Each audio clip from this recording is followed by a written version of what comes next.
Trump, we just signed a trade deal with China. Let's get this camera straight, y'all.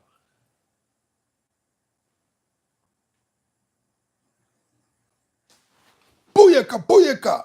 We got it. Happy Saturday morning. Y'all ready to go? I am. Let's see if he is. Me, me, me, me, me, me, me, me, me. Me, me, me, me, me, me, me, me, me. Okay, I'm good.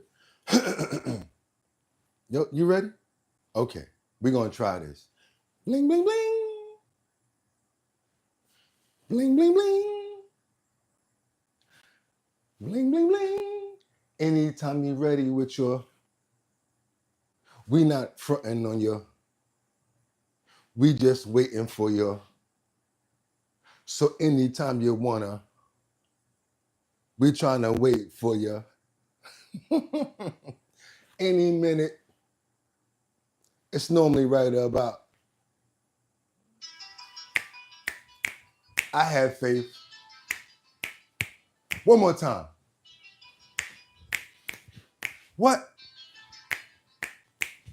And let me open up those pores, open up those pores, open up those pores this Saturday morning. Oh my God, because groove me, baby.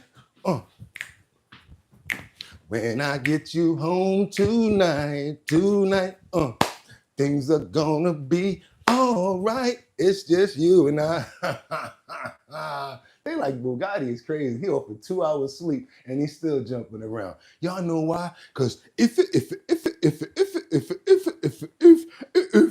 bump that beat. It's Saturday the 28th. That's right, y'all. 2025.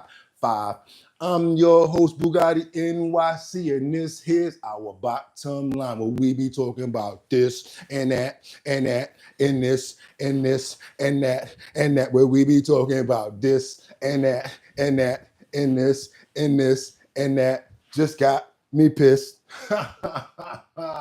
I'm coming straight to the comments because I see y'all lit. We got Mark Dorfman up in the building. We got Jeffrey Spicer, Batty Lynn from Detroit, Rebecca Lynn Bueno from Grand Rapids, Michigan. We got Casey up in the building. Got that globe back. That's what it is, y'all. That's right, y'all. That's right. That glove. I see you got your glove back, Casey. Should have snatched one up yesterday when Harley was giving them out. He picked up, he gave away like 50 of them. What's going on, Kelsey? Good morning. What are we snapping about? Love your energy. That's right. That's all we're going to do is keep on turning up that energy. That's right, Jeffrey. What's up now? We got Tiffany up in the building. Good morning from Greensboro, North Carolina. I hope we're going to talk about Trump today and how cool that was yesterday. How cool what was? How cool what was, Tiffany? We listening to you. Casey Ramos, what's good, Casey? How you doing? All my HOBL fan with the gloves. Everybody's gloved up. Good morning, Rebecca. We got the Mad Hatter up in the building. I love when the Mad Hatter's here. They don't play around when the Mad Hatter's here. Mad Hatter, the name is just crazy anyway, so I just like saying it. You know what I'm saying? We got Natalie Georgievich up in here too from Syracuse. Natalie, you already know. Love your input and the way you love the way that you always stand on point. Mad Hatter, Pittsburgh. Black and yellow, black and yellow, black and yellow, black and yellow. I'm from a town with black and yellow, black and yellow, black and yellow, black and yellow. Stop playing with me, boy. That's the color of the motorcycle. Come on, B. We're going to get you back together. But guess what? I'm bringing the B back purple. Oh, the B ain't going to be yellow and black no more. He going to be purple. Let's keep on going, y'all. That's right. Let's keep on going right now. It's your boy, Boogotti NYC. And like I always tell you, y'all could have went anywhere. But the fact of the matter that you came here to chill with me, I appreciate you and you and you and you and you and you. Y'all already know what it is. We turn up over here. We play clips. We have one of the best comment section on YouTube because our co-hosts know how to get busy. What they do, they stay on topic. They make sure that the trolls, get up out of here. And what else? We make sure that we try to chime in and make sure that we let Bugatti know what state we're from so that he can keep on banging us with content from our state, city, borough, country, or whatever. But like, wait a minute, Bugatti's playing something from Afghanistan? Oh my God, we just saw something blow up the other day in India. That's right, we get it in around the world around here, y'all. And just with that being said, I don't want to keep wasting time because guess what? I got so much in the clip and I'm ready. Y'all like, how the hell did he do that? Didn't we just see him at a talent show yesterday with that girl that was getting busy? She had the nerve to sing Keisha Cole's and she was getting busy. Y'all tell me y'all ain't hear that yesterday. She got busy, right? But you know what I got to do, right? I got to get to work before I start asking for likes. So what I want to do right now, let me get into this. How about, no, you can't do it like that, Bugatti. You know, you got to be nice with this one. Let's get into these titles. So what we got in this thumbnail this morning is, I'm so sorry, you guys, and I'm going to show you what I be having to do. I'm so glad that you're here to see this. Boom. So that's me looking at it the way I can read it. This is so you guys can read it. So when people tell me to flip the screen, I can control that. I can't control that. So that's to the people that's always trying to tell me, flip the video. I can't control that. That's what I control. Let's keep on moving, you guys, because let's get into this title. We got Trump. We just signed a trade deal with China. Is this the one that's going to make them grocery prices go down? Is this the one that's going to make everything level off right now? Because you and I, a lot of us Americans, we're not feeling the difference. I'll be honest with you. We're going to keep on moving forward because I got other stuff in the clip to get into, as well as AOC has been called out for bold-faced lies amid feud with President Trump. Had a feud with President Trump. They were going back and forth. And yes, of course, we do have the clip. Keep on moving forward, you guys, to our second. We have, as Texas laws change, here is how to protect yourself from license plate fraud. You know what's going on out here, guys? I don't know if you notice a lot of times, but you probably don't pay attention. You ever see those paper plates flying through the city a lot? You ever see them say Texas on them? I've seen that a lot because I was living in Texas before, and I also pay attention to things like that. Paper plate, wonder where it's from. I always like to play plates and seeing what states the cars come from. So even as a grown man, I pay attention to stuff like that. I've been noticing that there have been a lot of paper plates coming in from Texas. I also know, which what you guys probably don't know, is when you sell a car in Texas, it goes along with the plates.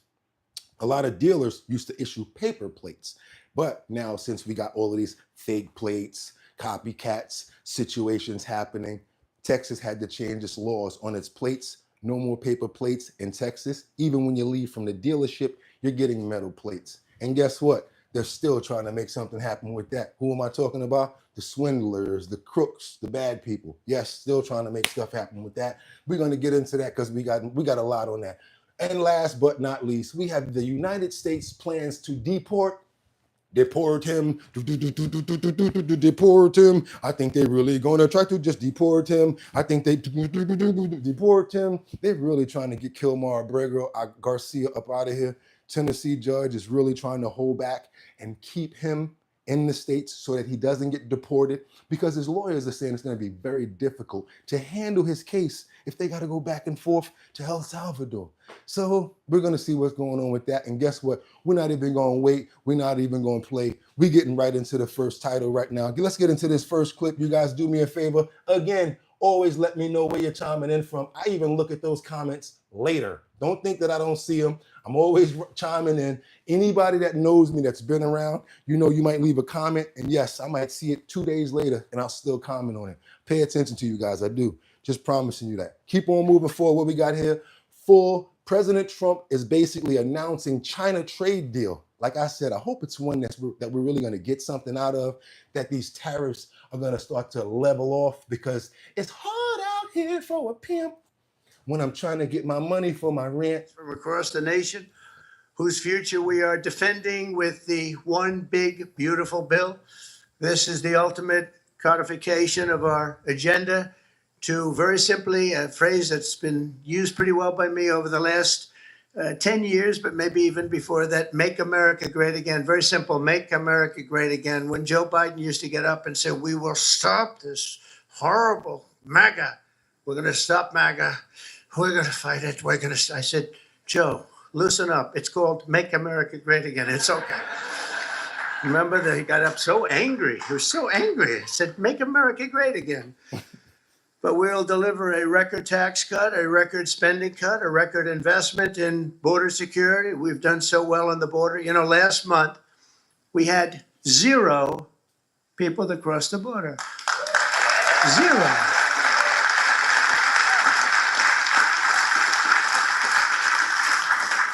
So Christie and Tom Homan and some of the people, what a job you've done. But you know, people forget about that. They don't care. The border's been fixed. I wanted to talk about the border 2 days ago at a big group. Sir, they don't want to hear about the border. Why? It's fixed. You know, it's the second time it happened to me. In 2016, I won on the border. I fixed it in about 3 months. It was beautiful.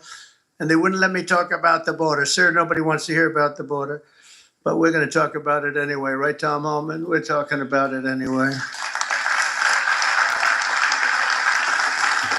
Sorry, but Bunny's been silenced. So we have a big number of dollars that's coming here because we want to keep it that way and we want to keep it fixed.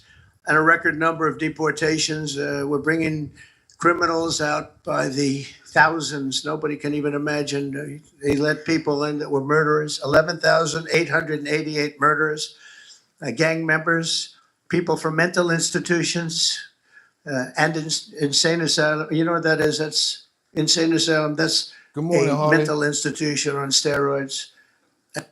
Okay, that's And good. during the campaign, I talk about the late great Hannibal Lecter. Do you know? You know, you cool, man. We got enough out you because now we got to go over to Pete Hegseth because somebody threw me a slam alley-oop yesterday. I didn't even know Pete Hegseth went off on the press yesterday. Check this out, you guys. But also, you know what we got to say this morning. Good morning, Harley. Nice seeing you in the chat, in the comments. Everybody say good morning to Harley, you guys. I got to get over to this right here real quick. Let me get this. I'm so sorry.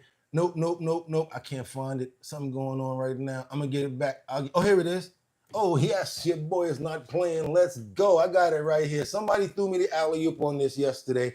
I didn't know what was going on. You guys already saw it. Most of you guys are really up on your news in the evening, so I'm sure you probably saw this. But for those that didn't, like myself, pretty interesting when you have someone else that can basically call out the news and give them their feel on what's going on. Also, the people that's in the comments that don't understand, you can say your say over here. I say things about Trump when I don't agree with him. I am not a Republican. I'm not a Democrat. I am not an independent. I'm a human being who created this platform for all of us. So there's people in the comments that probably that don't know that about us and why we created this platform.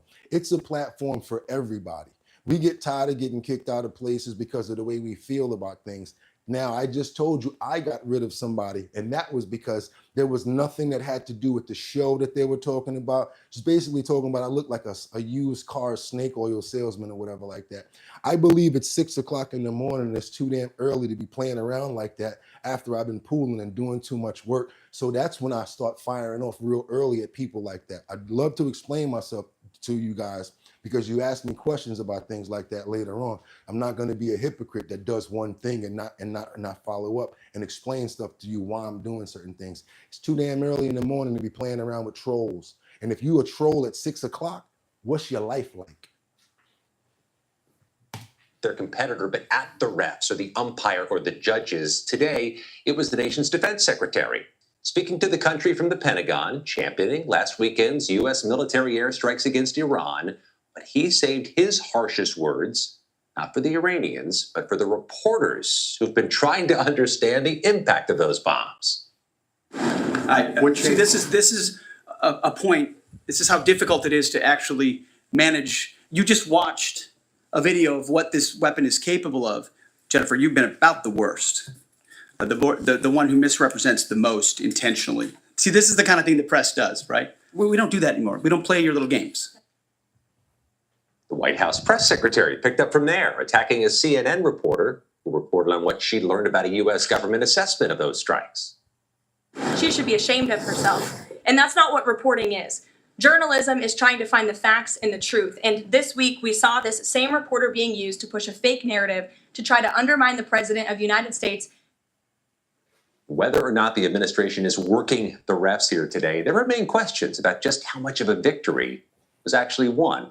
Our Eleanor Watson was in the room for today's press. Good looking, y'all. I like those 2 hits right there because we got to, man, listen, we doing other stuff today. Alley-ooping, passing, behind the back throw. But guess what? We're going to go over to New Orleans right now. I got to open the jacket for this one because guess what somebody just got, y'all? Y'all ready? Watch your head.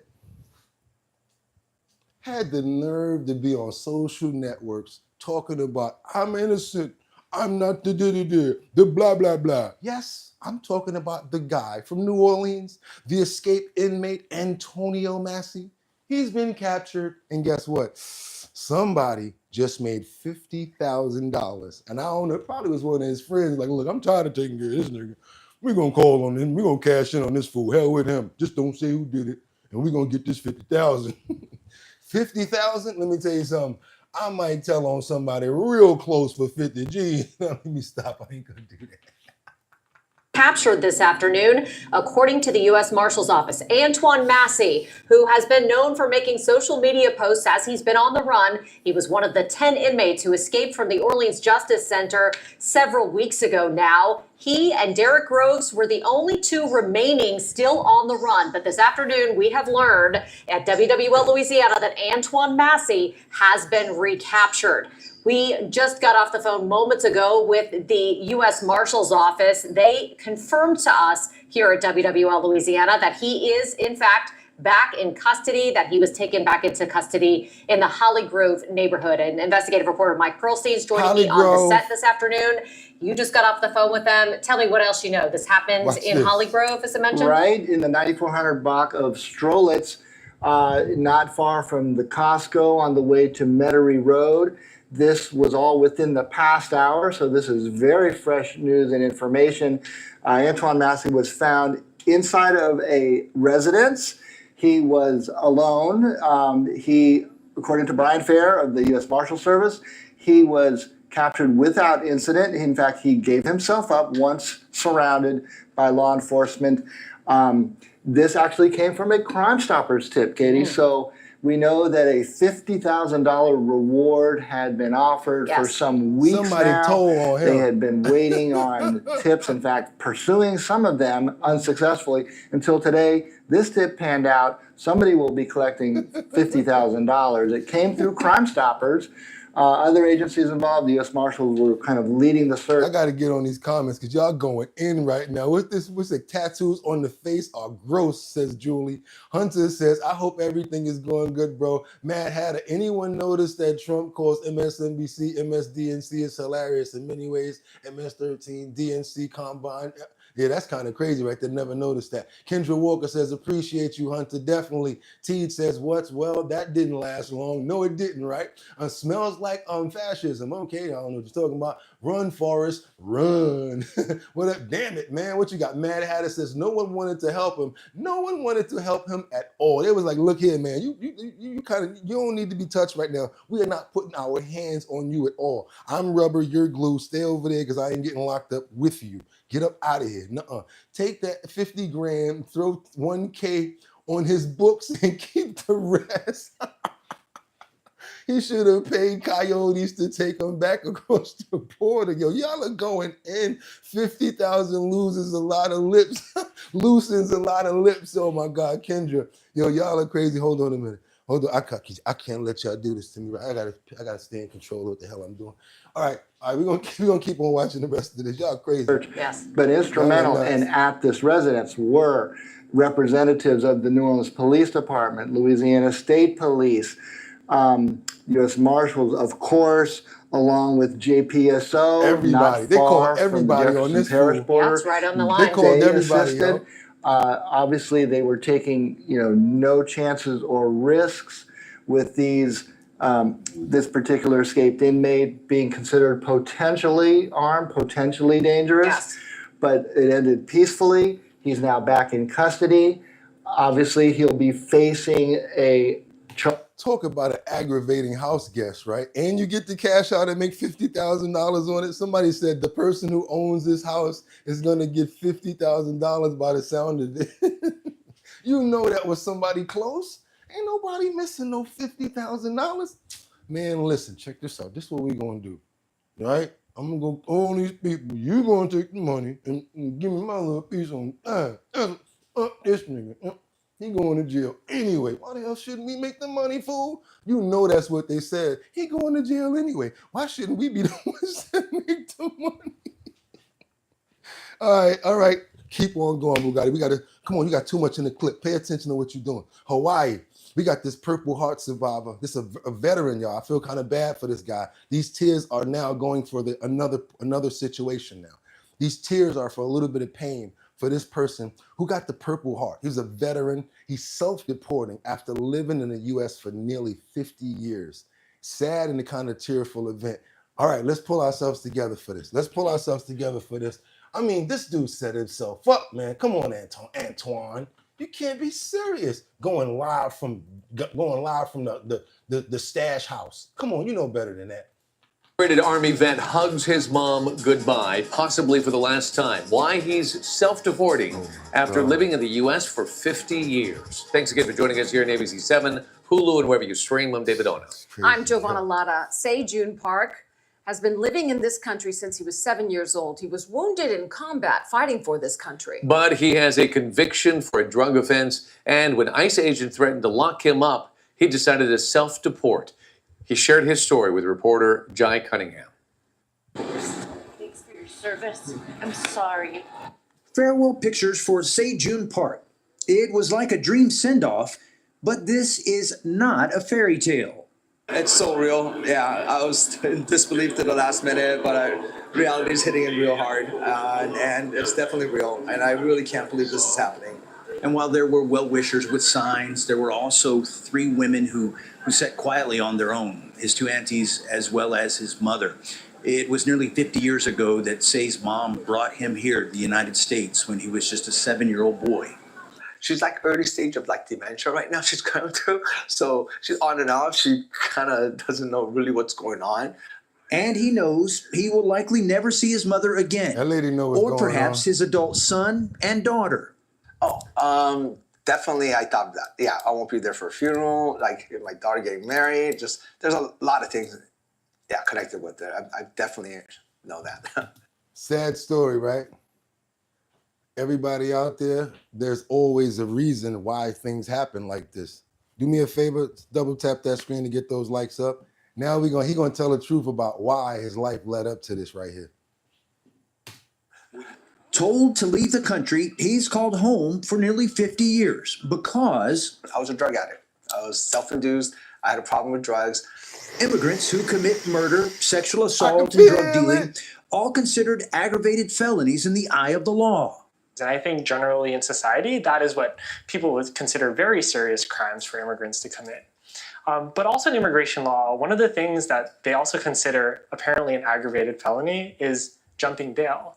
Park was convicted of a drug offense. The combat-injured U.S. Army veteran received the Purple Heart and is now self-deporting back to South Korea. Now that's the part that makes no sense to me. How many of the U.S. veterans came back from Vietnam, sadly strung out on things that I can't say, and got addicted to things and it wasn't really their part? People cope with things differently. And if he ain't committing no crime while he was on drugs, I don't see why they can't give this man a pass. There needs to be some sort of a streamlined email or way to get in contact with the president or the administration and say, look, Purple Heart, the man fought for the country. I know y'all gonna get mad at me for saying this, but I feel that way. I don't play around when it comes down to the vets. Because again, a lot of the regular non-whatever, how come he can go fight in a war? And hey, if he can fight for a war for the country, I think he should be able to stay. Go ahead and beat me up. I don't care. Say what y'all got to say to me. Go ahead, tear me up, because I don't care. I stand on what I stand on, and I'm not trying to hear it. This man should not be deported. Kilmar Abreu Garcia get to stay. How long that man been fighting to stay in the country? Why them Democrats and okay, I'm sorry, because y'all gonna get mad at me. Why the politicians don't fight for this dude? He ain't got no videos of smuggling nobody across no border or nothing like. See, don't have me in there as the lawyer. I'll be like, now listen here. I don't understand what the problem is. My client, what? Don't play with me. They be like, oh, you a real lawyer? No, I'm not, but I ain't playing right now. No. Somewhere he hasn't visited in decades. Not him. Likely to never see loved ones again. I was very lucky to deport myself, remove myself, because they were ready to lock me up. And that's so unfair. And so many people are getting locked up. Thank you, everyone. And that was Johnny Cunningham reporting. And now Park must start a new life without his family in South Korea, a country he left as a child and barely remembers. No, he should be able to stay, because again, if he was able to fight, yeah, fight for your right to stay. How about them get behind him? What? Nobody want, man, listen, yo, where the politicians at? Anybody going over there, sitting down with all of these people that did all this crazy stuff, but they won't help this man. Let's keep on going forward, because this is the reason I'm leaving New York. My name is still going to be BOOGOTTINYC, but when it comes down to this Zoran Mamdani person, he just won the Democratic primary, and Curtis Sliwa was kind of talking about what's going on with him. Curtis Sliwa actually believes that he can beat this man in a primary or in an election. Sadly, you and I, people in New York, I want to tell you guys right now, I'm making a prediction. You and I are in this scenario, you and I are George Costanza. That's right. Every time George Costanza wants something to happen, the opposite happens. So it's gonna suck, but we're gonna get this dude. I'm telling you, y'all don't think we're gonna get him? Watch. This Zoran Mamdani that just beat Cuomo, he is going to win. I'm telling you right now, and this is one thing that I'll be happy to be wrong about. How about that? I'll even eat it. The winner of New York City's Democrat primary this week, Zoran Mamdani, speaking against capitalism on his media tour. The Big Apple's mayoral race looking like a four-way split right now. Former New York Governor Andrew Cuomo told me earlier in the week he will run in November and he's keeping it open. And I'm sorry, I like your comments. I gotta get y'all on this. Okay, you got Casey up in here that says Sliwa is delusional. Think so, Casey. Mad Hatter says should have gotten his citizenship in order. Okay, what we got? We got Natalie that says feels that way. We got Mark Dorfman that says I'm leaving with you. I'm out of here. I can't take it no more. This guy is bad news, Rebecca. Oh yeah, he is bad news, Rebecca. VIP Auction Group, what's up? Please double tap that screen and like the video. It's free. Ooh, I feel bad for the trolls. VIP Auction Group comes in the video chat sometime just to kick people out. Bugatti, this one, I'll be like, bang! VIP don't play, so y'all better be careful with VIP. Let's go. he said officially, yes, he's going to run as an independent. I reported that on Monday after Cuomo told me himself. Incumbent Mayor Eric Adams officially announced his reelection yesterday, also as an independent. But then there is a Republican in the field, Guardian Angels founder Curtis Sliwa, and he joins me right now. New York City mayoral candidate and the Guardian Angel founder, Curtis Sliwa. Curtis, thanks so much for being here. I look at Curtis Sliwa as the man that's crazy as a bag of cats. Remember he lost his tooth? Where he gets... Your thoughts on the race after Mamdani won? How are you going to get the electorate out to vote for you? Well, number one, you just pointed Chicago. Everybody are throwing these words out: socialist, communist, supporter of terrorism. It didn't dent him in the Democratic primary. You have to be out in the streets to understand this is a generational battle. This is like it was in the 60s when I grew up. If your parents told you don't do this, you did that. Counterculture. But the way you defeat this is you go into this campaign, you go into the neighborhoods, and you explain to people your property values in the house that you own will plummet. You won't have a city in which you will have a potential job because big businesses are going to flee. They already are doing that, Maria. In fact, under Eric Adams, the greatest transfer of wealth in the history of New York City has already been taking place down south of the Mason-Dixon line, especially. VIP Auction Group, before that go away, I want to thank you for your $19.99 super chat. Don't mess with our guy, BOOGOTTINYC. Y'all know that we're not playing. Thank you guys, and thank VIP Auction Group for showing that love. Thank you so much, VIP. Sliwa is definitely a trip. What else we got? We got Kendra that says so many people here with likes Even the likes aren't adding up. Don't even worry about it. Let's go. Liberty and Justice says, thank you, VIP. Casey, that's right. Thank you, VIP. Everybody show VIP some love. Thank you right now. Thank y'all. To Florida and Texas. All you got to do is walk in the streets, homeless, emotionally disturbed, This is true, empty though. storefronts, garbage. And this was under Adams, and This is people know true. that. This is true. But they want a fresh face. That's what the Democrats were saying when. So guess what? Everything that he's saying is correct. I believe everything that he's saying, but guess what? You're part of that old face. They want this new dude. They want everything free. They want to be able to go in the supermarkets and whatever. But how is a business going to survive off of that? We can't have everything free. How come nobody want to work no more? I don't get it. We got to get up off of this right now because y'all had enough, and I want to go to the next story, which is coming to Washington State. Anybody in here from Washington State? Because we got this crazy situation right here with this explosion. Remember this situation happened where there was two people that tried to set off that boom at that fertility clinic. Well, guess what? One of them dropped dead the other day. Oh, they was on point with that too, huh? I got to bring you back over here. Like certain words I don't want to say, don't want them to be triggers. Got to be careful on certain things. So I'm going to let the video explain what I'm telling you guys right now. It's a small clip, but I just want you guys to know actually what's going on and keeping us up to date on news and where we at with everything. News. We've just learned the man from Washington State, Daniel Park, who was charged with conspiring with the suspected California fertility clinic bomber, has died in federal custody. A statement from the Bureau of Prisons says Park was found unresponsive this morning at the Metropolitan Detention Center in Los Angeles. Park was rushed to a local hospital where he was pronounced dead. Now we got this other crazy situation in Philadelphia. Come on to the front of the stage, Philadelphia, because I told you it was rough out in there, Philadelphia. I don't know if you guys know. You got to really be... You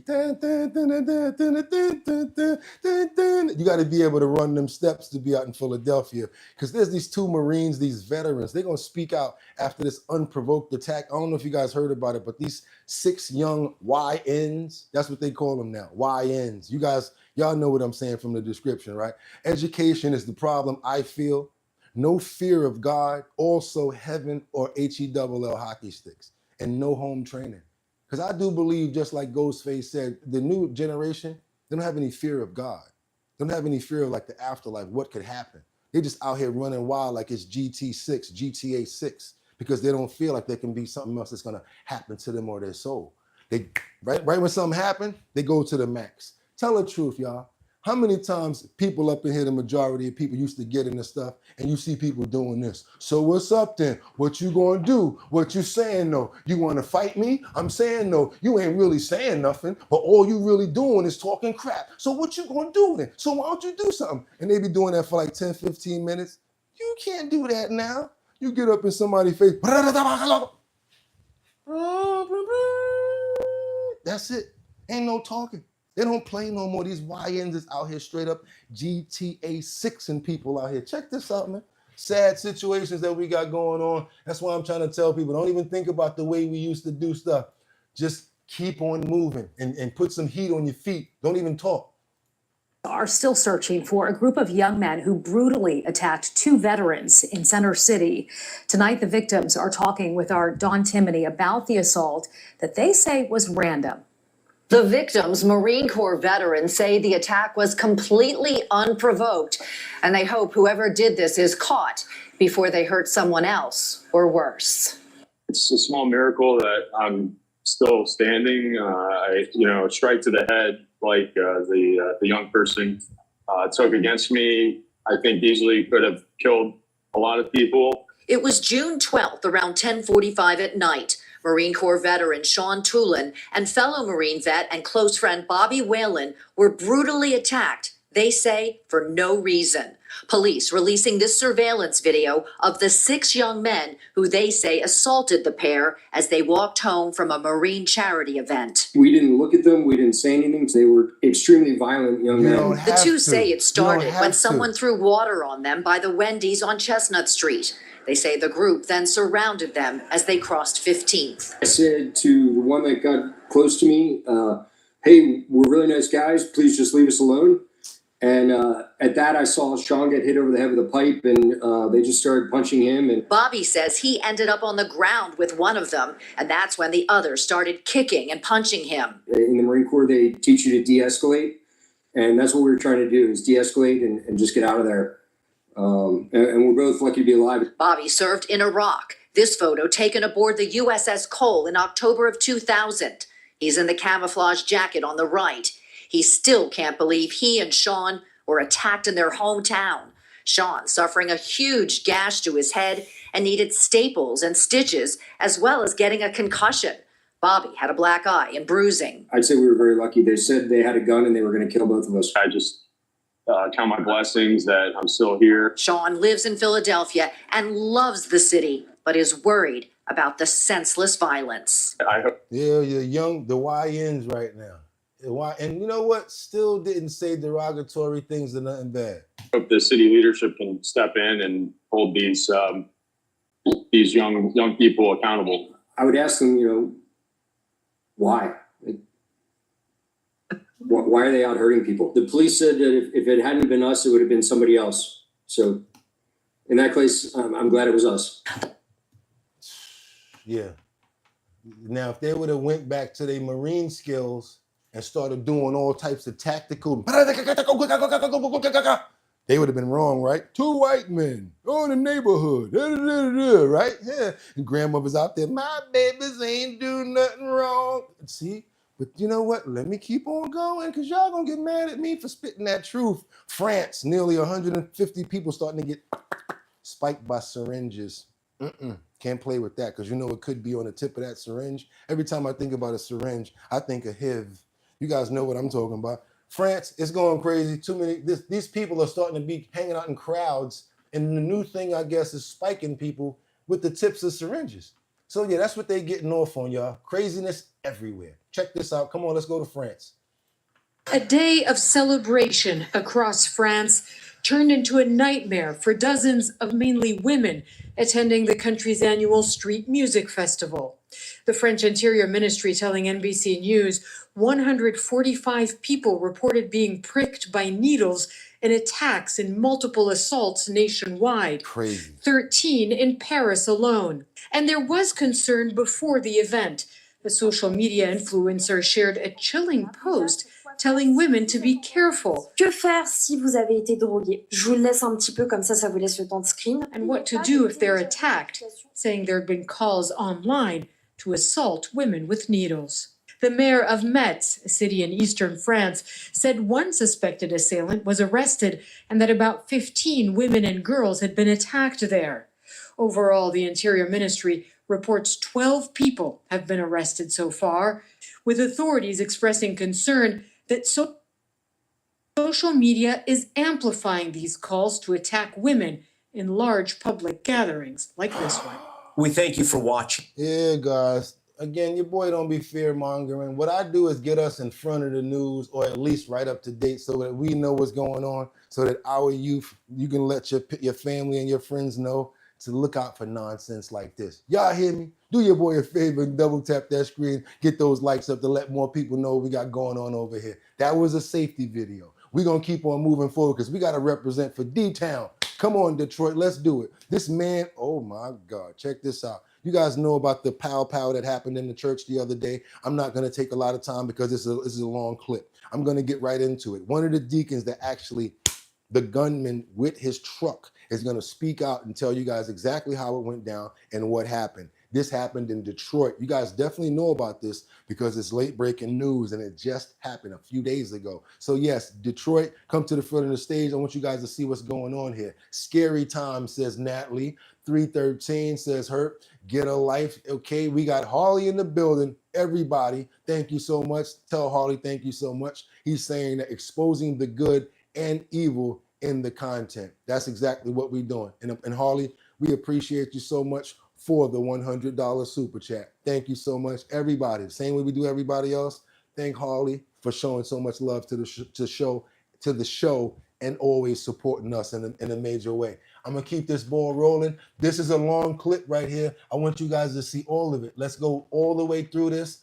We gotta get all the way through. It's gonna be about 3 minutes. Whoever leave, y'all can go, but I want this to be seen.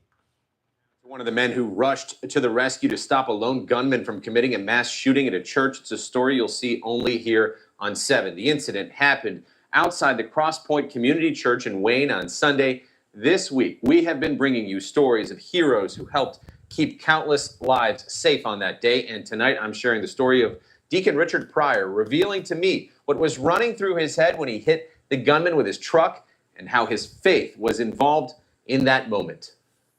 My wife was in this room just on the other side of these windows here. Outside Cross Point Community Church in Wayne, Deacon Richard Pryor is opening up for the first time about making a split-second decision to run over a gunman with his pickup truck. As soon as he got out of the vehicle, I saw the fatigues, I saw the gun on his hip, and then he pulled his weapon out of the vehicle. He says his first memory of an attempted mass shooting on Sunday is of an eerie conversation he had with him before the gunman started firing. Kind of pulled up and I asked him, I said, "Hey boss," "Hey boss, are you okay? Everything all right?" And he doesn't say anything, he doesn't respond.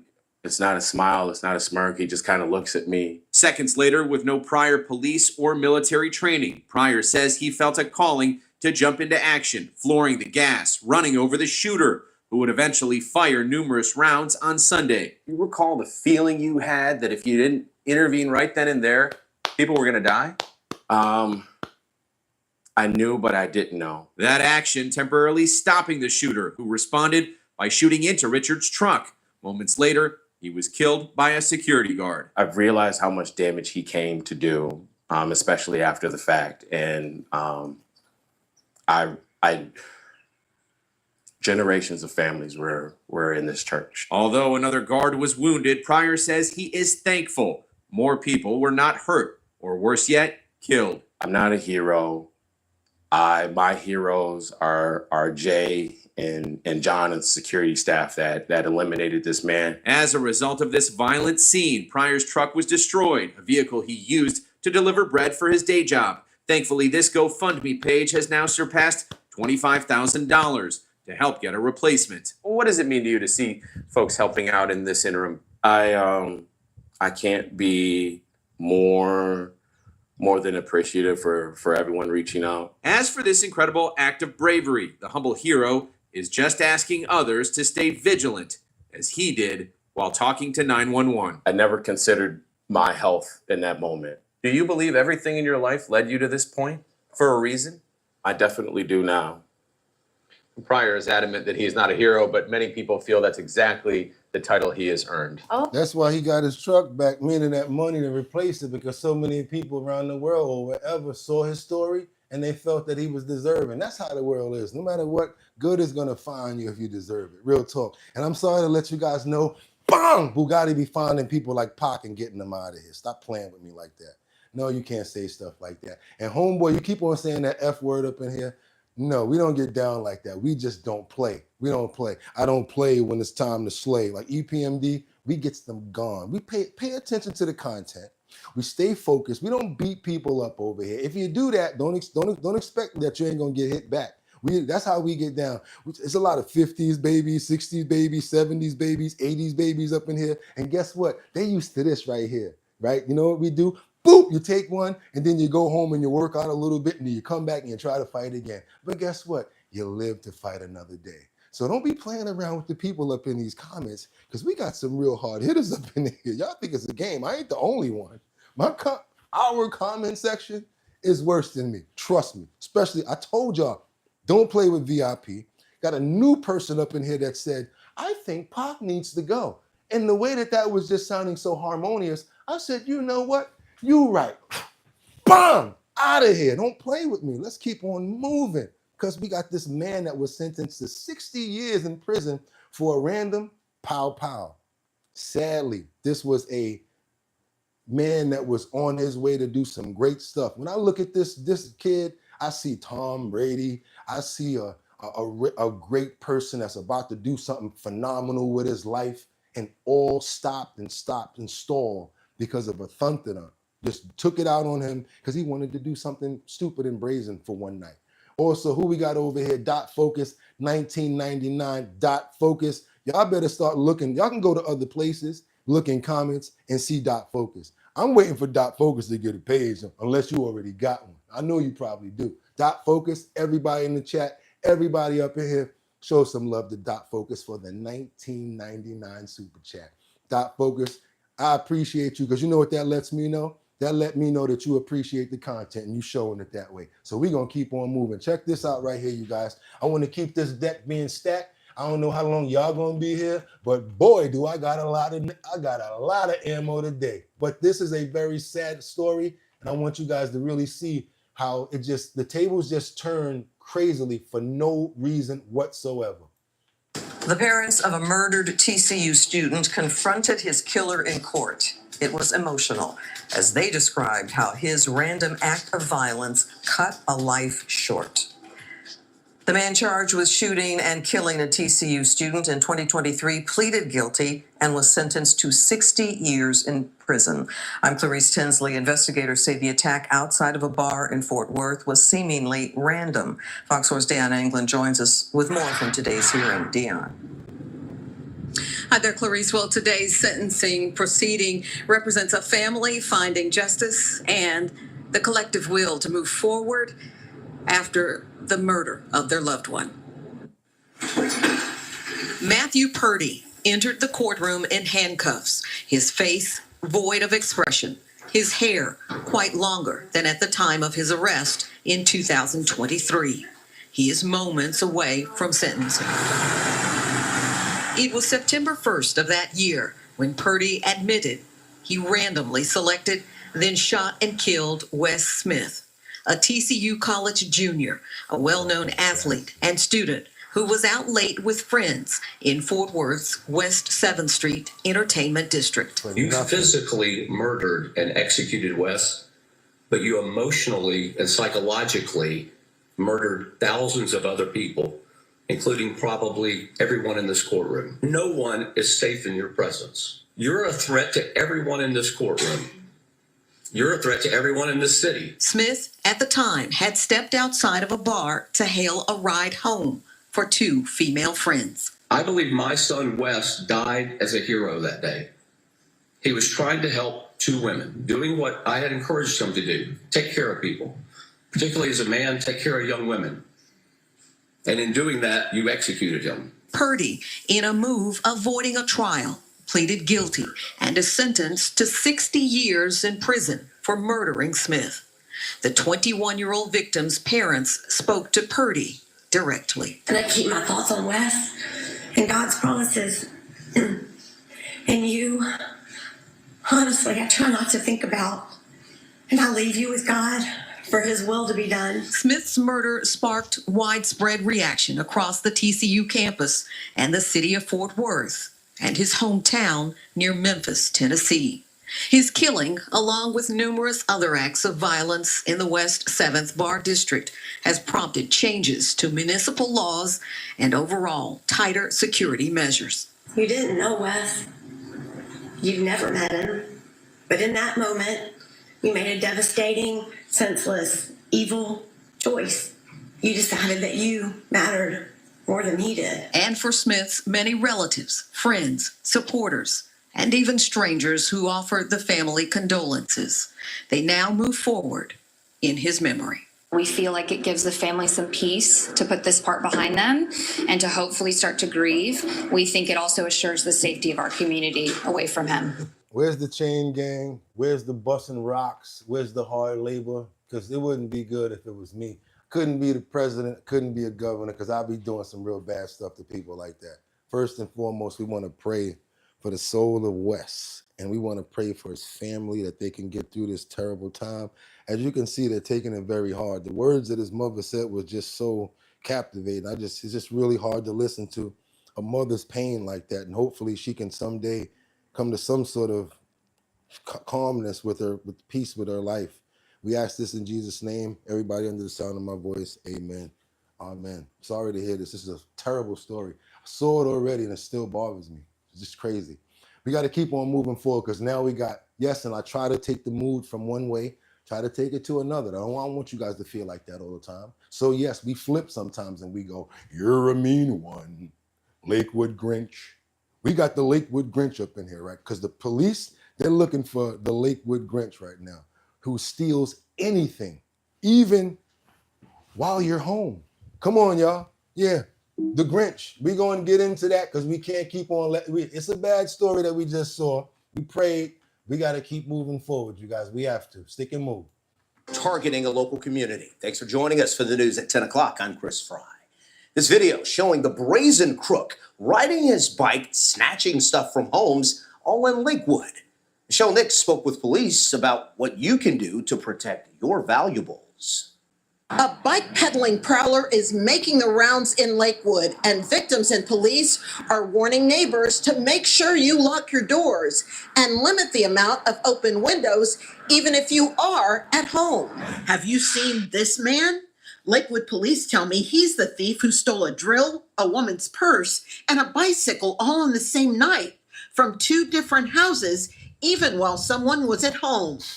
In doorbell video, you can see the suspect ride up on a bike and immediately get on the porch and begin prowling or casing this home on Bunch Road, all while the homeowner was inside taking a nap on the living room couch. This is why you train your pit bull to be nice to family members and people, but intruders, totally different. Just train them different to intruders. That's all I'm gonna say. Yeah, that's it. And make sure it's a pit bull, the big one, the XL. That's right. Peeking into the windows, taking a good amount of time looking in there, gauging what's happening inside. The victim's boyfriend asked not to be identified, but he's concerned, saying the suspect's bold, brazen antics could result in someone seriously getting hurt. The suspect seen here slipped into the woman's basement while she was home and stole a $400 bike. I think it's a matter of time. I think it's too identifiable. I'll keep everything locked up. Lakewood Police Captain Gary Stone tells me the same suspect arrived on a bicycle and also robbed a home on Northland Avenue Sunday night at around 9:40. He took a drill from the garage, then was looking around the back of the house, and the door was either unlocked or open, and he stepped into the house and took a purse that was hanging on a hook right just inside of the home. So what we're looking at here is a brazen meth head. Bottom line, ain't nothing different about this dude. He just happens to be getting away with petty crimes all around the neighborhood. He's a crackhead. Bottom line, crackhead or meth head. Bottom line, please don't play with me. You know, never seen a cunning crackhead or dope fiend that's trying to get some more work, some more krills or some more. Yeah, that's what he's trying to do. Stop playing. Get the fool faceless. Facts needs his fix. That have a big. Yeah, he's definitely. Wait a minute. Mark Dorfman says they have a big militia in Lakewood. Watch yourself. Okay, the faceless Viper says the representation of what? Oh no, you got to go. No. Excuse me, guys. I got some work to do real quick. Oh, wait a minute. Give me 1 second, y'all. I know y'all. There we go. Bam! Out of here. I saw that myself. Florida. Come on, y'all. We got this man right here. I'm going to tell you guys about this story right here. Don't run. Don't leave. People that think it's time to leave, you run right now, you're going to be mad. But then again, you might not be angry if you have like some sort of heart. And I'm just going to tell y'all like this. I did not watch this video. I said I'm going to watch it with you guys. I don't know what happened. All I know is that I can do the lead in, but I didn't watch the video. And I love to tell you guys the truth because it's just so much fun, so much realer. So now we got this Florida man who may have impregnated his young daughter before executing the prosecution that says. I did not watch this video. Some of these videos I don't want to play, but it's news and they need to get out. So I say I'm gonna watch them with y'all. I'm watching this for the first time with you guys right now. Charged with murdering his young daughter, now found. A father charged with murdering his young daughter, now found dead behind bars. Authorities confirming Andrew Wiley died while awaiting trial, months after being accused of killing 12-year-old Lori Page. Now, disturbing new evidence emerging Officials saying Wiley may have gotten Lori pregnant before her death. Coming up, more on Wiley's official cause of death and the disturbing new allegations changing the direction of the case. I'm Kennedy Walker, and I'll walk you through the details. You're watching Law and Crime. A father is dead before ever standing trial for the murder of his own daughter. The Leon County Sheriff's Office confirming that Andrew Wiley died of natural causes resulting from a pulmonary embolism, a blood clot that blocks and stops blood flow to an artery in the lung. His death came just... Oh, so the man upstairs took care of you himself. Okay, that's what happened with that. He said, you know what, I ain't even got to send nobody to take care of you. Blip, blip, blip. And next thing you know, blip, blip, blip.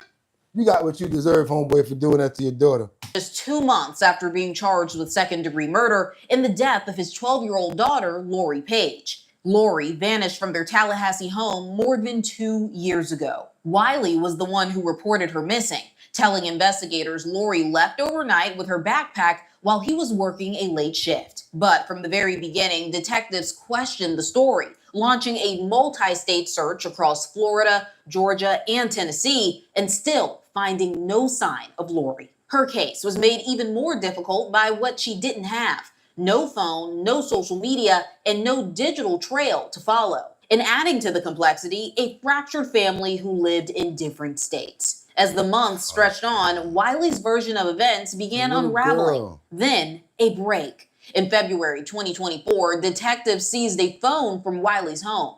A forensic analysis uncovers questionable internet searches, including queries about remote areas with bodies of water in Alabama and Georgia.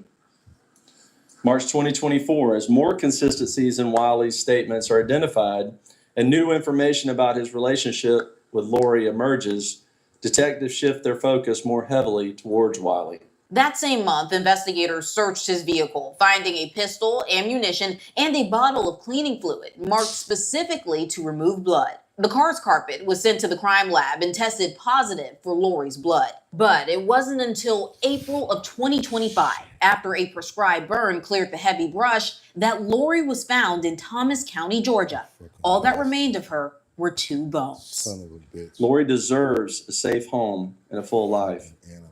While today's arrest will never bring her back, it does bring us one step closer to justice. Prosecutors charged Wiley with her murder, alleging the 36-year-old father killed his daughter, then dumped her body. Now the motive is coming into focus. State Attorney Jack Campbell told WCTV that sexual assault was most likely behind the crime, saying evidence shows Wiley may have impregnated his 12-year-old daughter. Campbell went on to say there may have been an altercation, one that turned deadly, suggesting this could have been a crime of passion. But with Wiley now dead, he will never stand trial. And here to break down this story with... You son of a... Oh boy, yeah, y'all. I think probably one of the worst stories I have ever reported, I have ever heard, or I've ever seen. And yes, some people in the comments are saying God came and got him. No, you know what God did? God stood back and said to the devil, you can have him. How about that? He stepped back and said to the devil, take him. I'm not going to even fight for his soul. How about that? We're going to pray for the young Lori's soul and HELL hockey sticks for the other dude. Just the mother, the family, everybody that's suffering through this terrible time. And Lori, we hope that God accepts you into heaven, and we ask this in his name. Amen. Terrible story. I couldn't watch that without y'all. I'm not going to watch stuff like that. I didn't even want to see it. Terrible. You got to go over to Donald Trump right now as he announces the trade deal, and he is saying that the summer gas prices are at an all-time low. That's a good thing. We got the gas prices going down. Donald Trump is reporting that. Do me a favor, you guys. If y'all appreciate the content, even though sometimes the stories are bad, we're going different places and finding this content, and we're giving these stories a platform, which they probably wouldn't have had before. Yes, they get platforms there, but we now get a chance to see it, and we get a chance to warn our families and people and make sure that we don't be around creeps like that. And look out for people like that. Watch out for the kids. What they say, we need a community. It has to be a community for the kids. It never stops. Because if anybody would have been able to know about something like that happening, anybody in these comments, no, he would have probably already been dealt with. Because I know half y'all don't play with that. Either the police would have came and got him, or somebody would have went back to their military tactics and came and took care of him. Y'all already know what I'm talking about. Double tap that screen and get those likes up, because Trump announces China trade deal, and we're gonna see what's going on with this right here. Because I'd like to know about some gas and if these prices are gonna start going down. Let's go, y'all. Let's go. We just signed with China yesterday, right? Just signed with China. We're having some great deals. We have one coming up, maybe with India, very big one, where we're going to open up India. In the China deal, we're starting to open up China, things that never really could have happened. And the relationship with every country has been very good. It's great news. The United States and China agreeing on a framework that could lead to a trade deal after restarting talks in Geneva last month. This as the S&P 500 and NASDAQ approach record highs. And Gotta thank Harley right now for the $100 super chat. Everybody, show love to Harley. We appreciate you and all of the support that you always show. That's why we got the Harley gift certificate from Burlington, you guys. Anybody going through hard times right now, you're trying to get a job, you need some clothes for an interview, you want some boots to go in that construction job, or you just need some help out, you can get this Burlington Coat Factory. That's what we remember it as. Burlington certificate, gift certificate for up to $250. Go get what you guys need. You got to go to bridgethisllc@gmail.com. bridgethisllc@gmail.com. bridgethisllc@gmail.com. Send us an email. Want to know what the situation is and what you got going on. If you need resume help, that one person, I'll help you put your resume together too. Let's keep on moving forward, you guys. summer gas prices hitting a 4-year low. Co-host of the Big Money Show, Brian Brimberg, joins us now. Brian, hey, this is good news. It's so nice to be with you on a Friday and have good news. Happy Friday. We are right on the precipice of stocks hitting all-time highs. Think about that. I mean, go back to April and think about all the panic, all the financial press telling you how bad things could be, what tariffs were going to do. And if you listen to them and you sold stocks, then you've missed out on one of the greatest rallies we've ever seen. So you've got an economy right now with low inflation, pretty strong job numbers. You've got tax cuts on the way. You've got trade deals happening. This is one of those moments where the growth engine of America is really starting to rev. And it's pretty exciting, by the way, to see companies getting in on that because they love what this tax bill might do in terms of creating new breaks for building factories and investing in equipment and R&D. And so they're relocating here. It is a really exciting moment. It's a really growthy moment, and that's really good for the American worker. Okay, so I'm sorry, I gotta cut into this. That counts. Money Tree, you just said I got the jobs, I just need the boots. So what we didn't do is buy the certificate yet. If you want to change that certificate to some Timberlands, or let's say, what you call those, some real work boots, we can change that certificate to something else. Make smart things happen, right? We don't have to have it be a Burlington. As long as you guys are legit in your request and it's gonna help you move forward, that's what we're gonna do.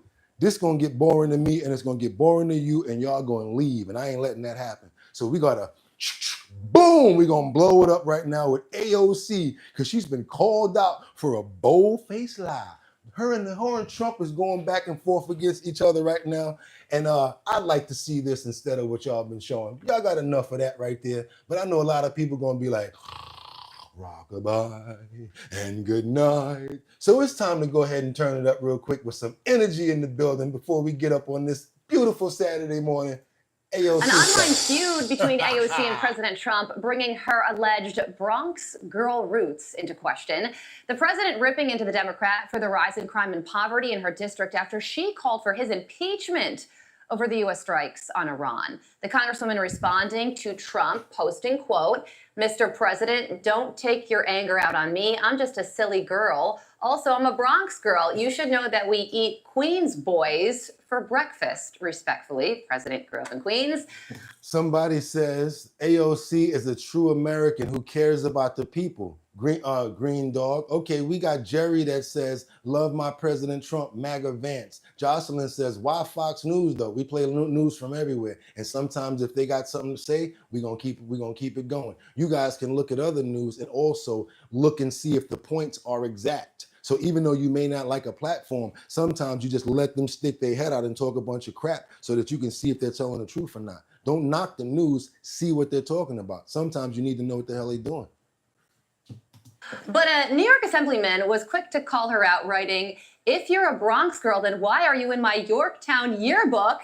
Give it up already. Joining us now is that GOP Assemblyman, Matt Slater. Assemblyman, good morning to you. So apparently your high school produced a lot of lawmakers and on different sides of the aisle. That we did. So what do you think about AOC's Bronx girl claims? Well, I just think it's a bold-faced lie. And I saw the attacks on the president and her claims that she's a big, tough Bronx girl. The fact of the matter is she grew up in Yorktown. She was on my track team. And everybody in our community knows this is just a bold-faced lie. Yeah, so she was born in the Bronx. Then when she was... What y'all got to say about that, though? Y'all see the little preteen teeth? You know, when that tooth is still in the back and don't come to the front yet when you're still in school? Y'all see that tooth on the right? Yeah, that's... Well, I don't know if it's Photoshop, but it sure is up there, ain't it? What you got up there? Attacks. What you got? Question. What you got? It literally doesn't matter if she's from Mars. You're right about that. She was propositioning him. LOL. I like this stream. This is chill. Thank you so much. Thank you so much. I appreciate that. Was born in the Bronx. Then when she was very young, moved to Yorktown for... She said it worked for Jennifer Lopez, so how come I can't do it? Jenny from the block? I'm just Jenny. Y'all. It worked for Jennifer Lopez, so why can't she use it, right? Has had better schools. And then she moved back to the Bronx when she was post-college, I believe. So should this matter to her constituents? Well, I think when you look at how they manufacture candidates, the Democratic Party, it absolutely should, because she's lying about her background, she's lying about her upbringing, and the fact of the matter is that there's an authenticity problem with the Democratic Party. And if you look at AOC, if you look at Gavin Newsom, you look at Tim Walz. What about the auto pin? They do not. What about the auto pin situation? They're saying that this lady was in control of the auto pin, and basically Biden wasn't even really telling them, wasn't in control of telling them what to sign. And they're also saying that it's possible. That's right. What's that doctor name that was telling everybody to get the jab? That's right. You know what I'm talking about, Fauci, right?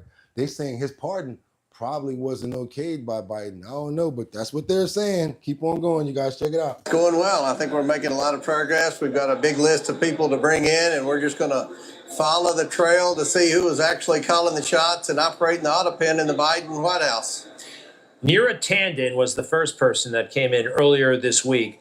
From what I can tell, and you were there, she admitted that she was in charge of the documents into and out of the Oval Office, Joe Biden's desk, and she had authority to use the auto pen. That sounds like it's pretty incriminating. It's pretty incriminating, and she was a good witness. She answered all the questions. She was very forthcoming. But the startling thing is she wasn't around Joe Biden very often, and that she wasn't the one that decided which documents went in. She operated the auto pen, but she was taking directions from what appears to be Ron Klain and others on the inside. So now, obviously, our investigation is going to be moving to the people on the inside. She was the staff secretary, the president's secretary, but unlike Donald Trump's current staff secretary and Obama's staff secretary and the Bush staff secretary, she didn't interact with the president very often. She was kind of what appears to me to be shielded from Joe Biden a little bit. So we're going to bring the people in that I can't say that because I don't know what they were doing behind doors, but if they bring that out and find more information about it, I'm sure that they're going to let us know, you guys. Do your boy a favor, double tap that screen to get those likes up. It's Saturday, and we still rocking and doing our thing at 6 o'clock in the morning. This is Our Bottom Line, the place where you come, we watch the videos, we watch different clips. Everyone here has a chance to say their opinions. We have the most phenomenal community, and our co-host, boom, ain't no joke. That's right. I used to let the mic smoke, and now I slam it when I'm done and make sure it's broke. When I'm on, no one gets on, because I don't let nobody press up and mess up the scene I set. I like to stand in the crowd and watch the people wonder, damn, Think about it, then you understand. I'm just an addict, addicted to music. Maybe it's the habit.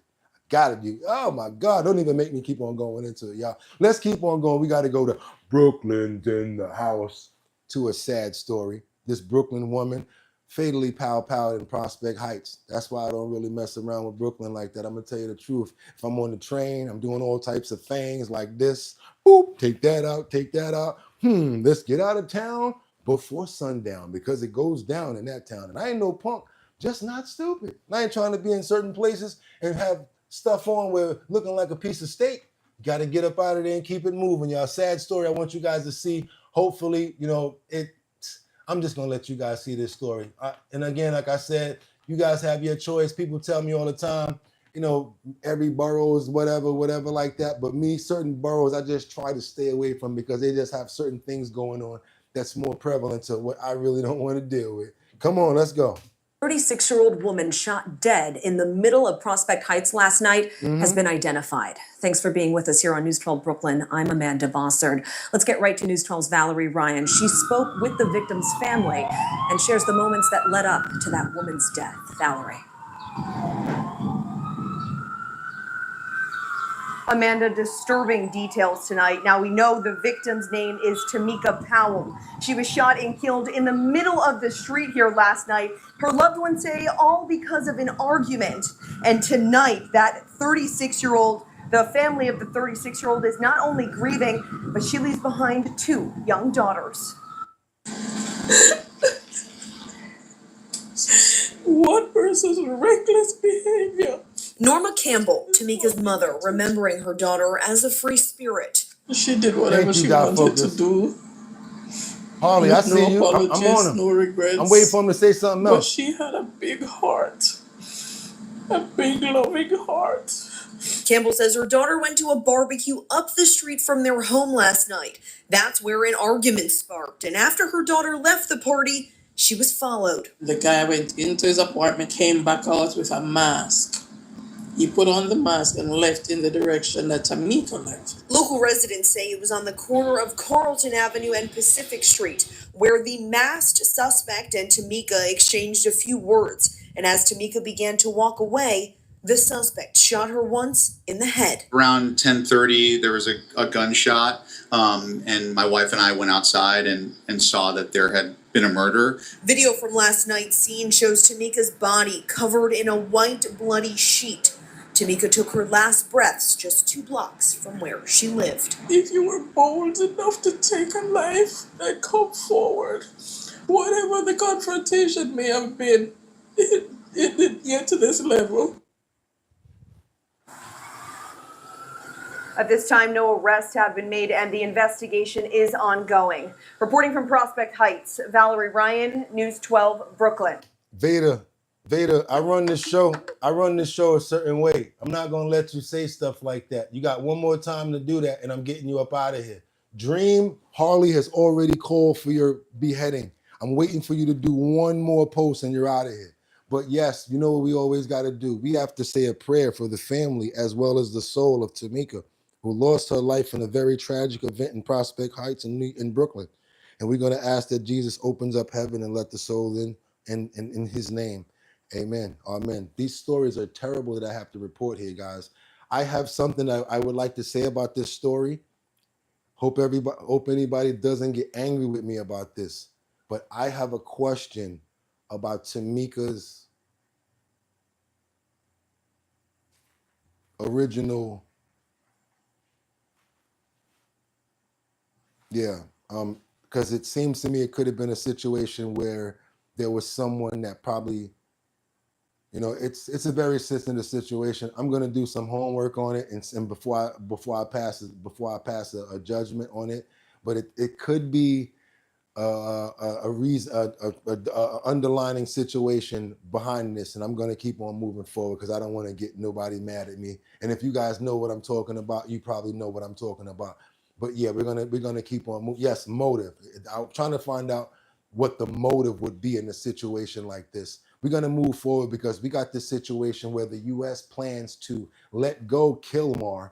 This is one dude right here I've been telling you guys about. Now, how come that Hawaiian guy, the guy that came in when he was 7 years old and he got the Purple Heart, how come he can't get the same sort of lawyers and the same sort of energy that's being given to the Kilmar Abreu Garcia guy? We're talking about a construction worker that probably has a family and is supposed to live in Maryland or whatever like that. But what's so good about this person that the other person that actually fought for our country shouldn't get the same respect for? I don't understand this. So yeah, we got more on this guy, and I'm talking about he don't stop. Whoever the lawyers are, he got so many people fighting for him. I would want those people on my team. Let me tell you something. You talking about stubborn? Man, listen. You need to get somebody like that to get a stain out. Well, we got a new twist to bring you tonight in legal saga of Kilmar Abreu Garcia. He's facing federal charges of smuggling immigrants here in Nashville. And now a federal prosecutor in Maryland says the U.S. government... Yeah, the U.S. government doing what now? Stopping them from what? Come on. plans to deport Garcia when he's released from jail in Tennessee. My colleague on the investigative unit, Stacey Cameron, is here. He also happens to be a former practicing attorney. You've been covering this case, so Stace, untangle this for us. What happened? Yeah, that's right, Jimmy. You know, Garcia is at the center of two federal court battles, the criminal smuggling case that you mentioned, and a second case in Maryland where Garcia's family sued the Department of Homeland Security over his deportation to El Salvador. Now, here's how both those cases are now tied together. The Department of Justice is prosecuting Garcia here in Nashville on those smuggling charges, but the magistrate denied the government's move to keep him in jail and laid out conditions for his release yesterday. But instead of cheering that decision, Garcia's criminal lawyers here in Nashville have warned the court that they fear DHS will just go ahead and grab Garcia and deport him again. Well, yesterday in Maryland, federal prosecutors in that case said, yes, that's the plan. When Garcia gets released from jail here in Tennessee, the government is going to deport him to some country outside of El Salvador.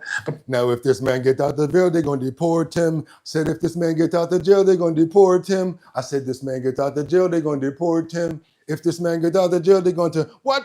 If this man gets out the jail, they're going to deport him. If this man gets out the jail, they're going to deport him. If this man gets out the jail, they should deport him. Real talk. Hell with all them lawyers, all them advocates for this dude. Advocate for the Hawaiian dude that got the Purple Heart. How about that? I ain't got no love for this. I'm sorry. Call me what you want. Get mad at me. Do me a favor. If you're mad, you're angry at Bugatti right now, meet me at the airport, get my bags. I might just be there. How about that? That's how I'm going to do that. Think about it. Get my bags. Meet me at the airport. I might be there. Yeah, if you're angry with me right now about saying that, because if somebody fought for this country, I think that they deserve to be on the land. How about that? This dude ain't fight for no country. Riding around, taking people all over the country to do all types of stuff that we don't even know what he's doing. Getting pulled over at night with 8 people in the extra seats in the truck and all of that. Where they going? Oh, we're going to do construction. Where y'all going? Abba-dooba baba beaver. Abooba-daba beaver. They don't even have no idea where they coming from or where they going. But y'all going to do some legal stuff. Yeah, okay. Come on, y'all. What y'all got for me up in here? Batty Lynn says, I dance along every time. Deport him. Nolan says, God...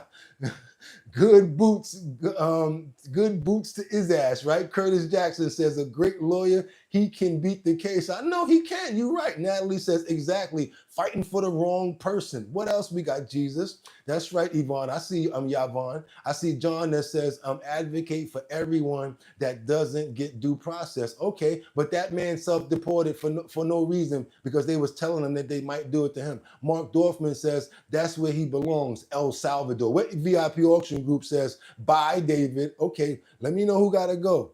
Oh, somebody named David got to go? It's just going to happen. VIP say a name is over. Natalie says, I'm not for smuggling and will and wife beating. Sorry, I'm not either.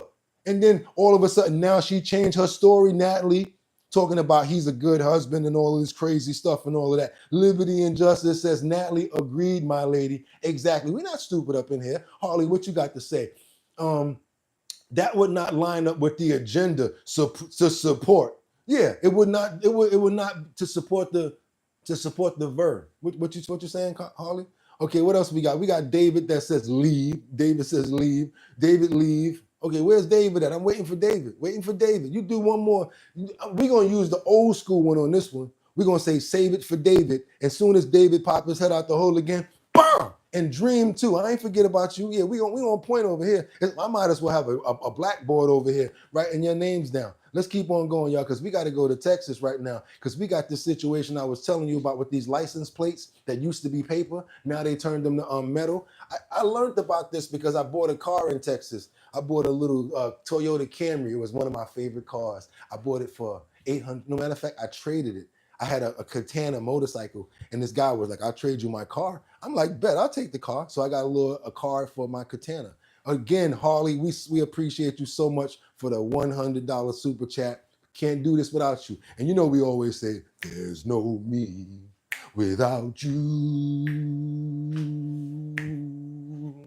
There's no me without you." When I do that, I always imagine David Chappelle when he be like, "Ba ba ba boom, ba ba ba boom." Come on, y'all. Let's get on over here to talk about these paper plates that they're no longer allowing in Texas. And Harley, you already know we got nothing but love for you. We got nothing but love for you, Harley. Starting July 1st, no more paper license plates in Texas. Drivers will leave the car lot with permanent metal tags installed. Now, lawmakers hoping the change will curb crime, but thieves could still target your metal plates. Cheryl Mercedes spoke with an expert about a solution to protect them. In August 2021, a New Orleans police officer visiting Houston was shot and killed. The getaway car had bogus temporary tags, highlighting a big problem. A loophole in Texas law let fake car dealerships print and sell temporary plates, and criminals took advantage of that. Yeah. Now, a new law aims to stop the fraud by eliminating paper plates. This is actually just one piece in the puzzle. Sergeant Tracy Hicks with the Houston Police Department Auto Theft Crimes Task Force says it's a step in the right direction, but criminals will look for a new way to cover up their crimes. Of course. Without paper tags, crooks are going to need, some way to hide the identity of their car, and stealing a hard tag is one way. More than likely, we're going to see is more of a rise of the stolen hard tags. It may sound like a small crime, but it can lead to big headaches, from toll violations to crimes committed in your name. That's why Sergeant Hicks recommends swapping out the standard screws on your plates with these. Tamper-resistant screws for our license plates. They look almost identical, but the difference is in the head. Once they are installed, they require a special tool to remove, which makes it much harder for a thief to nab. You said the word harder, but that don't mean that same thief won't go to Amazon.com, take a picture of that screw and say, "Hey, find me a bit or a screwdriver to get this off." Come on now, y'all know that ain't gonna deter nobody. All we gotta do really, be careful, always check your plates, keep on checking your car. Be careful in certain neighborhoods, especially when it comes down to Texas. Keep on moving, you guys. We got a lot more on the plate. Y'all thought it was over? No, this is the bonus part of our show today. It's not over. It's going down. I'm about to get me something to drink from over here, even though I'm going to ask you guys, y'all can look out for your boy right now and go ahead and double tap that screen and get those likes up if you appreciate the content. What that does is get so many more people over here to let people know what we got going on. And Harley, again, everybody, let's thank Harley for the $100 super chat. Appreciate you so much. And all the other super chats and that whole row that's going on down there. You ain't playing today, Harley. You ain't playing, and we so appreciate you. And you think you're slick. That's why you really think you're slick. You already paid for the Burlington gift certificate, my friend. You're good. You don't have to do that all the time. We like just having you around. That's right. We're going to keep on moving forward. We got this driver that loses control. And this is a sad one right here, man. I'm talking about the impact of this. Move the kids. Not going to be nothing gory or nothing like that, but just the impact alone of what I'm about to show you guys. It's pretty devastating. So I want you guys to see this. Pretty devastating. I saw it yesterday. I watched it maybe like 2 or 3 times. I want you guys to check it out right now. Let me know what your take is on this situation right here, because this guy just straight blew through the light. I want you guys to see this craziness right here. Get it from the top and let's go. Just watch.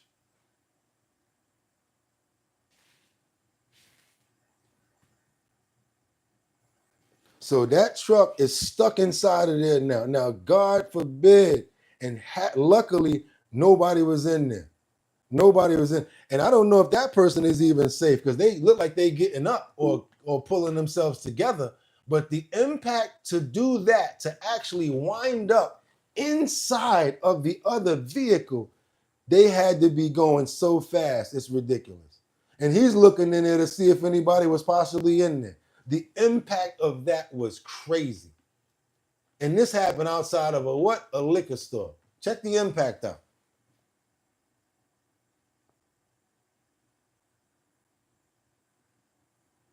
Knocked down a fire hydrant. That didn't even slow it down. Jumped over the partition. Used that for the height and jumped through that again. Crazy. And this person got out the car like, you know, opened the door like everything was okay. He getting out. Now look, yeah. Oh, you might as well leave the keys, man. You ain't never driving that again. Had the seatbelt on, look like. Leg is okay. We ain't get out yet. Look like some liquids is leaking, man. You better get out of there. Yeah, there's liquid coming up out of there. They're not showing nothing else. That's just like that's what they're gonna show us, y'all. Yeah, get him up out of there. He probably dazed or something. Yeah, get him up out of there. All that liquid stuff on the ground. Oh, that's an older man. Let me see. Oh yeah, he probably lost his control. It was an older man. Yeah. All right, you guys. I know y'all saw that. That was crazy. Again, it didn't have any audio. Don't worry about it. There was no audio. I would have definitely told you guys if it was audio. I mean, you would have known, of course, because you would have heard it. But I'm letting you guys know that the audio is fine. That's what happened. Russell says, completely oblivious driver. Benjamin says, takes a minute for the whiplash to set in. Right. Tara says, wow, I'd be the hell away from that leaking gas situation. Harley says, that was an insane impact. He said, is the sale still on? Is the sale still on? Hold on, am I late? He said that to the dealership. I get what you're saying. Is the sale still on? I get what you're saying. Natalie Georgievich says, blessed to walk away, right? Dot Focus says, they drive like people in Pennsylvania and New Jersey. Matt Knight said, it's not the liquid you worry about. It's the fumes, my boy. Okay, you're right about that. Kendra Walker says, put a prayer in for you, Nolan. Okay, let's put in a prayer for Nolan. Just in case Nolan need a prayer, we're going to get you a prayer. You know what I'm saying? Because we can give prayers for everybody up in the building too. We love each other. That's right. We pray for each other, even when we're not around. When somebody really cares about you, they take care of you when you're not around. So yeah, go ahead and give some love to Nolan. We're going to hope that he's protected and have a real good, blessed day and good life and protect his family. Amen. That's right. I can do that. Driver says, okay, we're going to keep on moving forward now. We're going to keep on moving forward because we got this woman who hugs a negotiator after surrendering for hours-long standoff. I'm talking about Granny was in the middle of the road. I'm not talking about the regular street road. She was on the freeway. That's right. An elderly lady decided that she wanted to shut down the Michigan freeway. So she went out there in the middle of the freeway with a beach chair and a hammer and put it right across her lap and dared anybody to mess with her. It took hours for them to get this situation under control. Michigan, y'all always never fail me. I said, you know what? I got a big following. These guys always show some love. I got to show Michigan some love because we ain't been showing them nothing recently. So Michigan, this is for you. Standoff that shut down the North Freeway for several hours today, it is finally over tonight. And we saw some very touching moments as the armed woman who caused that standoff finally surrenders and appears to thank the deputies who convinced her to put down her gun. Yeah, she had been sitting in a lawn chair in the middle of the North Freeway for 5 hours, bringing traffic to a halt. Matt Doherty live from I-45 near FM 1960 in North Harris County. Wow. With the story tonight. Matt? Yeah, the intense standoff stopped traffic here for hours, but luckily it ended peacefully and nobody was hurt. Precinct 4 deputies say this afternoon's chain of events started at about 1:30 this afternoon when a woman intentionally crashed into the back of an 18-wheeler on I-45. When they arrived, she was sitting in a chair in the middle of traffic holding a .38 revolver. Who has history of mental illness.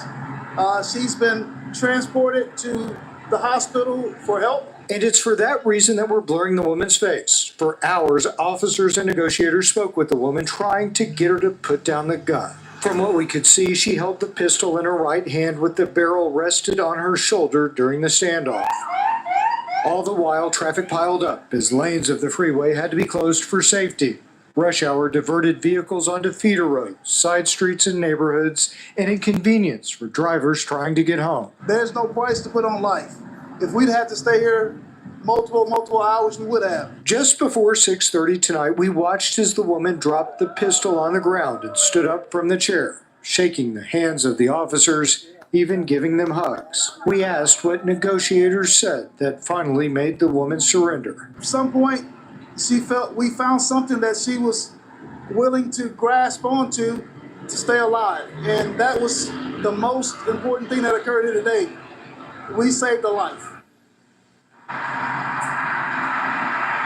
Deputies say the woman was taken to the hospital for psychological help. They also say that she could be facing some charges for that initial crash with the 18-wheeler. I mean, well, hey, you guys didn't have to take her out. At least she's dealing with her mental issues and stuff like that. So guess what? That's a good story for me right there. I appreciate that right there. That was a good one right there, you guys. She was able to get out of there. That's right. VIP Auction Group says it's free to support the channel. All you got to do is like. All you got to do is like. And guess what? We're going to keep on moving, y'all. I told y'all. It's Saturday. I ain't going nowhere. This is what we doing. I got another one for y'all. Check this out. We got this Michigan couple. They were stranded in the ocean. Y'all know what? I'm sorry. In Lake Michigan for 7 hours. And the only thing that kept them alive was their sheer will to live. I think the love of the wife, because the husband seemed like he was going out. But that woman, his wife, man, listen, I work and bring my whole check home to her every day if I'm him from the next for the rest of my life, the way that she tells this story. Check this out, you guys. This couple was saved by the will of God as well as their own love for each other and the strength of this wife saying, not today. You is not leaving. This is one time when that black energy, when your mother be like, boy, don't play with me. Like when my mother told me, she said, you're going to go out there and you're going to whoop such and such behind and you better do it. I went out there. I said, look, I'm going to have to do this because her hands is way bigger than yours. Boop, bap, boop, bap, boop, bap. Let's keep on going, you guys. But this couple right here, beautiful, beautiful situation out of a terrible situation. Two Chicagoans stranded in Lake Michigan for 7 hours lived to tell their tale. And now they want others to hear their message, to wear a life vest when on the water. Friends Crystal Howard and Mario Morris say it's still surreal.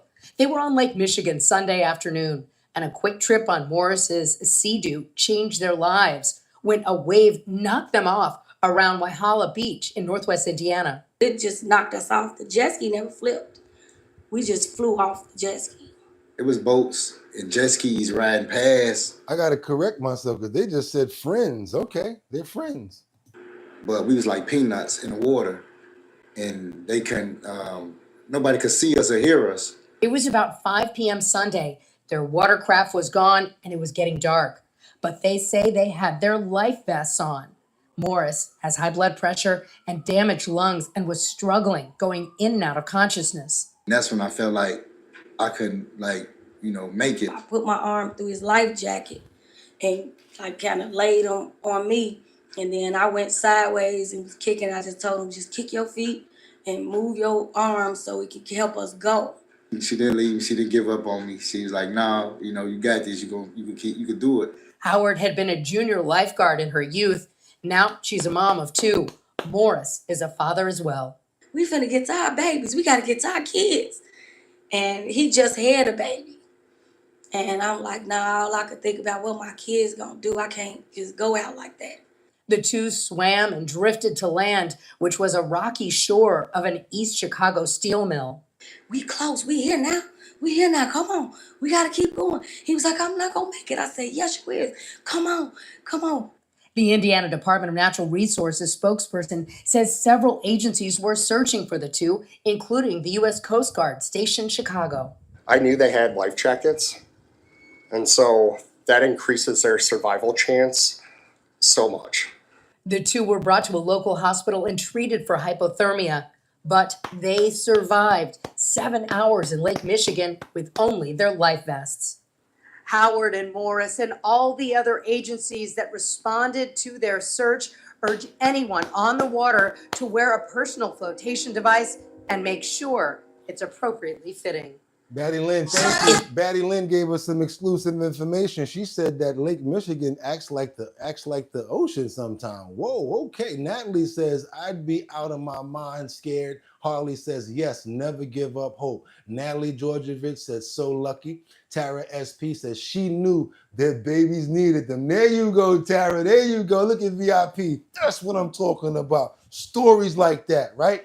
That's what I'm talking about and why we do what we do. That's what we do over here, you guys. Come on, y'all.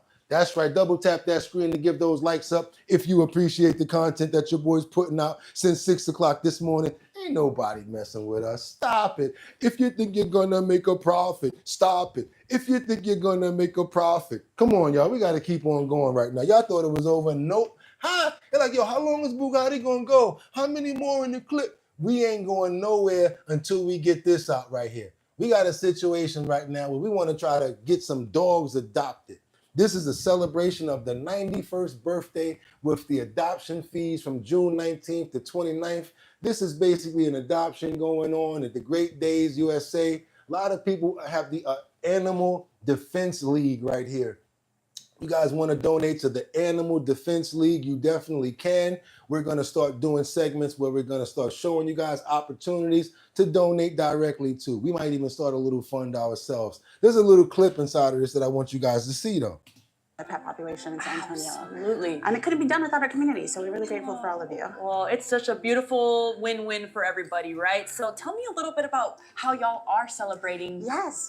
Well, to again say thank you, we want to give the gift of a best friend, a new best friend. And so we are offering waived adoption fees for all of our pets, regardless of age, size, breed, whatever you're looking for, we've got them. So come on down and visit us and see if we can get you a new match. And tell us what that adoption package includes when someone does adopt a pet with you guys. Yeah, absolutely. So all of our pets come ready to go. They have been spayed or neutered. They've got a microchip and their age-appropriate vaccines. And then to get you set up for success, you get 3 free days of play at Houndstown. You get a month of free insurance through MetLife, which really comes in handy. You get a week of free virtual training through Good Pup and some discounted classes with affordable dog training. Oh, and a starter bag of food. So we really basically everything. Success. And no adoption fees until June 29th. Yes, until Sunday, and that's at both of our campuses. And we've got, again, hundreds of babies that are ready to meet their match and find a new home. I'm sorry, y'all. I would be stuck watching this all day. If I had my choice, I watch puppy videos and dogs all day. I like to watch puppies. I love dogs because guess what? So natural, so pure, and they breath just smells so like puppy breath. You guys appreciate the content. Come on now, double tap that screen. And this is your chance to possibly make some money. All you got to do is go on to that, hit that link in that description, go down and check out one of them surveys. You guys can make up to $550 in the surveys today. You'll make some money and I'll make some money too. Also, if you got a business, you might be a mobile lawn service. You might be a barber. You might be a mobile groomer. I don't know what you do. I don't know where your business is at, but send us your flyers over to bridgethisllc@gmail.com, 1080 by 1080, and we're going to make sure that we put them up in here in the post notification location, you guys. That's right. And yes, we're going to keep on doing the Show Your Talent search. You guys see I changed the flyer, right? This is the original because the one that we used yesterday was at the location at 22 West Circle Drive in Valley Stream. So this one is the overall, the one that we mainly go off of. Yes, you guys may see the one by the television. I don't know if you guys heard the one talent inspirational singer yesterday who was phenomenal. She rocked the whole store. We only had one person show up though. So to that person, we have to let a couple more people come out and perform. So guess what we're doing? On the 3rd of July, we're going to be right back at 22 West Circle Drive to do it again so that you guys will have an opportunity to come on out and be a part of the Show Your Talent search, you guys. That's right. That's what we're going to be doing, but not that date is no longer. The new date is going to be, July the 3rd. The day before July, July 4th, July the 3rd. We're going to be right back at the location that we were at yesterday. And guess what? Right after that, on the 26th, we're going to be up in Throgs Neck. We're going to be up in Throgs Neck doing a Show Your Talent search, you guys. And everybody under the sound of my voice, it's Saturday. Breathe. Be happy. Calm. Don't work for the weekend. Make sure that you make it to the rest of the week. We always do what we got to do over here. We show massive love to everybody that shows us support. We want to thank you guys for all of the support that you've been showing to the show. We are #1 because of you. Liberty and Justice because of you. Harley because of you, especially because of you. Natalie, Batty, Lynn, Rebecca, all of you guys, Kendra, all of you guys that's always coming here, Casey, and even the new people that really came in and has been making a great impression. Thank you so much for what you guys been doing, all of the energy and everything, because if it wasn't for you, I would not be able to do this show. They would be knocking down the door saying, Bugatti's in there talking to himself. Exactly. So when people say, y'all could watch videos yourself, y'all know that we can't do this without each other, and that's why this is our bottom line. And with that being said, I want you guys to have a fantastic day. Drink some water, smile for no reason, just because you can, and because God gave us another chance to do it again, you guys. And with that being said, it's your boy Bugatti NYC, and I always tell y'all, if y'all could have went anywhere, I want to thank you for the like. Nolan, thank you so much. Make sure you protect people.